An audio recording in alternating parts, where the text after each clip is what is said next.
Everything's going well so far. Got the bike strapped to the front, and we're rolling. I'm planning to get as far as Knoxville tonight.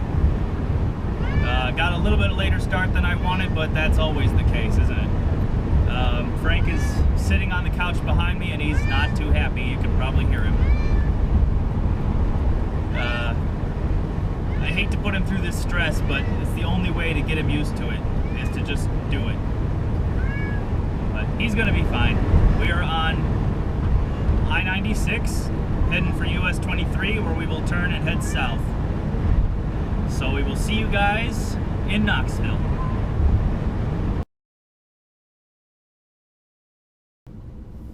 Well, good morning, everyone. It's about, what, 8:45. Getting moving here. Spent the night at a Walmart in, let's see, what is it? Lenoir, that's it. Lenoir, Indiana. As you can see, Frank is still making a fuss.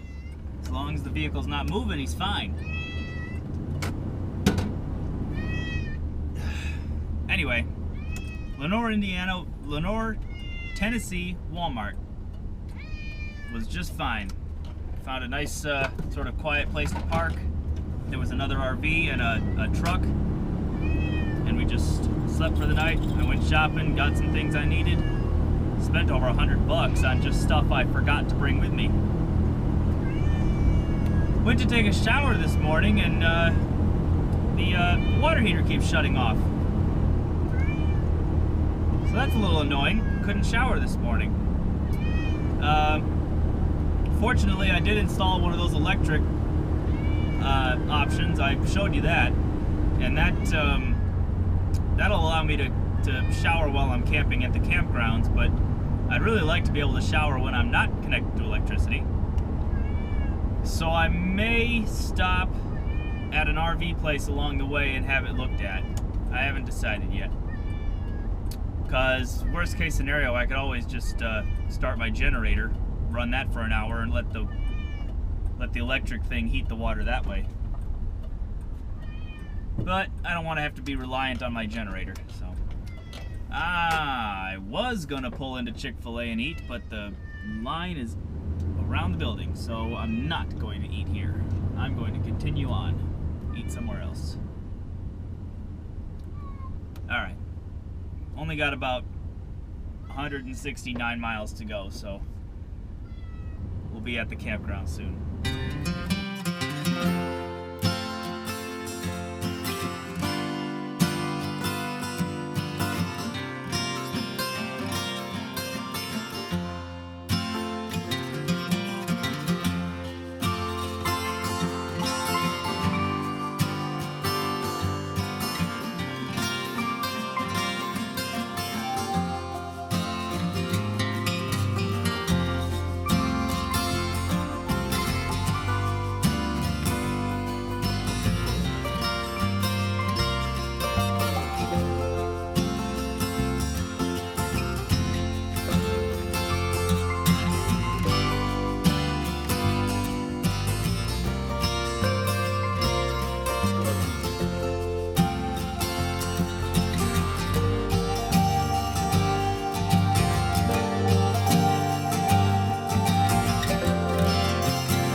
Well, we made it.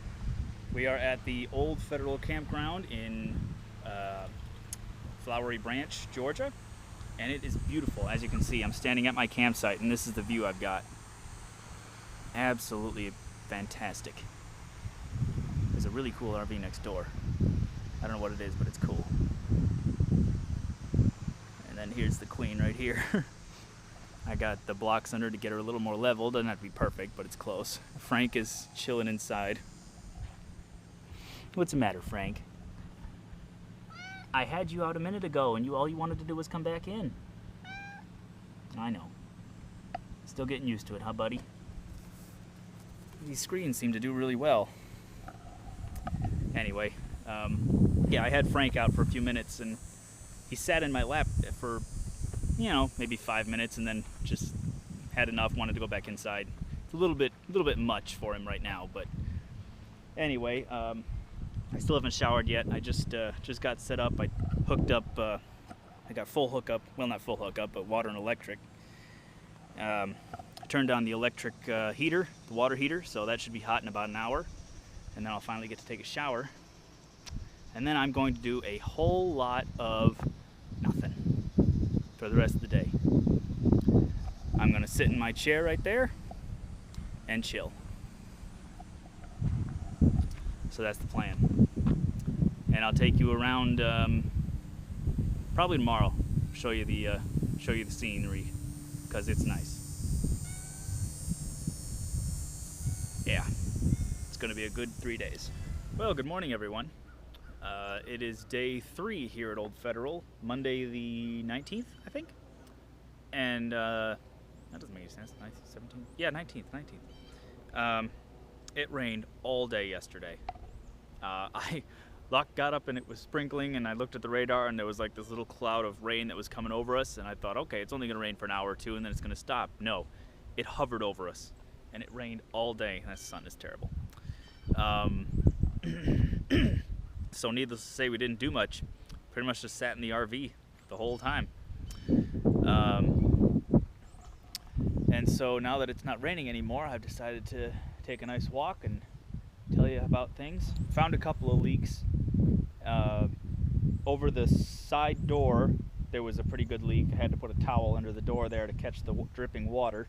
But there was another one in the back window as well, over the bed, and then another one on the side window, which is also by the bed. So there was like an hour break in the rain, so I was able to go to Home Depot and get some caulk. Unfortunately, I bought white caulk instead of clear because I'm an idiot, but it worked well enough. When the rain stopped for a short time, I dried the area off and I re-caulked everything, and it seemed to have done the trick. However, there's also a leak under the dashboard somewhere, because as I started driving, whenever the vehicle would move, water would drip on my feet. That's going to be harder to find because there's a lot of places under there where water can get in. I think it might be the windshield, but I have no idea. Also, one other thing I want to talk about is the toilet. I've mentioned before how disappointed I was when I found out it was a recirculating toilet. Now that I've been using it for a while, I hate it even more. It is the worst design, the stupidest idea I have ever heard of. I cannot imagine what was going through their heads when they thought, hey, let's design a toilet that recirculates sewage. Because everybody wants sewage coming back through their toilet, don't they? And then the RV company saying, yeah, that's a good idea, let's install that in our RV. It baffles me. The water coming back through, even with the chemicals, it stinks like you wouldn't believe. It's just horrible, horrible. Now the difficulty is that there's no room underneath there for a holding tank. That's why they put that recirculating toilet in there in the first place, because the idiots who designed this thing put the toilet right above the rear suspension, and so there's no room under there for a tank. Now, I've struggled with this for a long time, trying to figure out what to do. I thought maybe I could convert the gray water tank into a black water tank and then put a gray water tank on the other side, or be under the bed. The problem was the rear suspension and the gas tanks take up so much space that there really was no room for pipes or anything to go past the rear suspension and past the gas tank into the under the bed area. And then I discovered this toilet, the Sealand 711 M28. As you can see, it has its own holding tank built right into it. It uses a fresh water supply, and all the water goes down into the holding tank just like that. This is a toilet that I discovered sort of by accident. I was just looking at toilets online, and this toilet was designed initially for marine use, for boats.